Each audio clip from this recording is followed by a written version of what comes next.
इन्होंने एनसीएफ 2005 में 5 मार्गदर्शी सिद्धांत बताए, और ये कुछ 5 मार्गदर्शी सिद्धांत ऐसे नहीं जो आपसे डायरेक्ट पूछे जाएंगे, ये सभी एक सोच है जो कि लिखी हुई है, और एक भी यहाँ पर सिद्धांत ऐसा नहीं है जो दूसरे से अलग हो। ये सभी इंटर रिलेटेड है। ये चीज अभी हम आपको प्रूव करके दिखाते हैं। कैसे?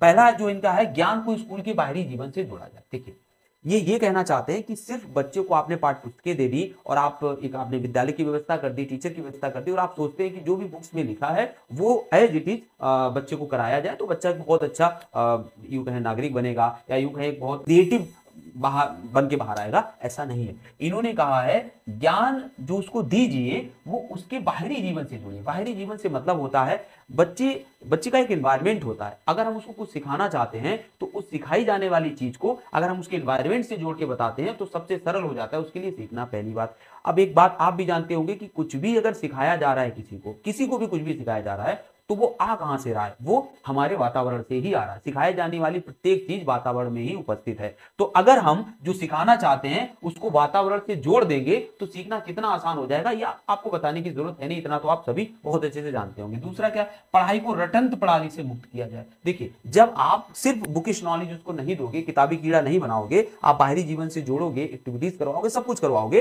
तो जाहिर सी बात है वहां पर रटंत प्रणाली बिल्कुल दूर हो जाएगी। मतलब इससे ये पूरी तरह रिलेटेड है।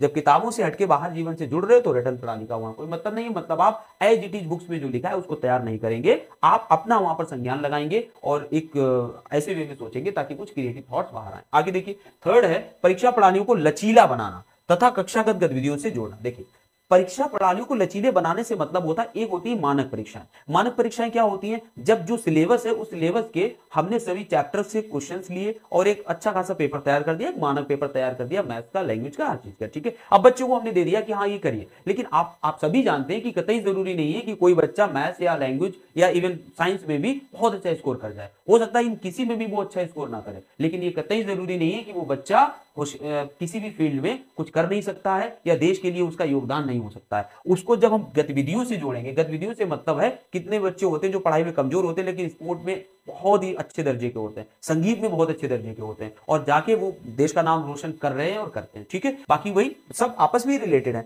पाठ्यचर्या पाठ पुस्तक केंद्रित ना रह जाए। वही बात जो यहाँ पर की गई थी, जो यहाँ पर की गई थी, वो यहाँ पर की जा रही है कि पाठ पुस्तक केंद्रित ना रह जाए, अर्थात चौमुखी विकास पर जोर दिया जाए। बच्चे के सोशल, इसके इमोशनल और फिजिकल, मेंटल, चारों तरह के विकास हो। अगला है राष्ट्रीय मूल्यों के प्रति आस्थावान विद्यार्थी तैयार करना। देखिए, हर देश ये चाहता है कि जो हमारा बच्चा है जब वो पढ़ लिख कर समाज में एज ए सिटीजन आए, नागरिक के रूप में आए, तो वो समाज के लिए उपयोगी साबित हो, देश के लिए उपयोगी साबित हो। उपयोगिता से मतलब ये है कि जो राष्ट्र के मूल्य हैं, जो राष्ट्र के सिद्धांत हैं, उनका वो सम्मान करे, उनका वो आदर करे।